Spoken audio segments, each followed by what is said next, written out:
O pessoal todo que estava lá dentro da casa do grilo, achando que o coitado tinha sido engolido, devorado, morrendo de medo que isso tivesse acontecido, saíram de dentro daquele palácio gigantesco e, quando chegaram do lado de fora, se depararam com a surpresa. E não é que o pequeno grilo tinha derrotado o Dom Maracujá?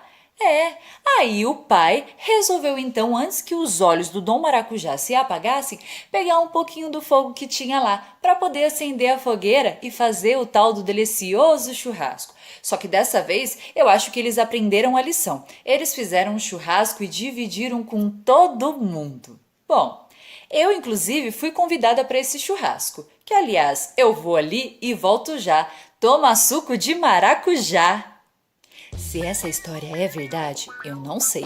Só sei que assim me contaram, assim eu contei. E ela entrou por uma porta e saiu por uma janela. E eu espero que vocês tenham gostado dela.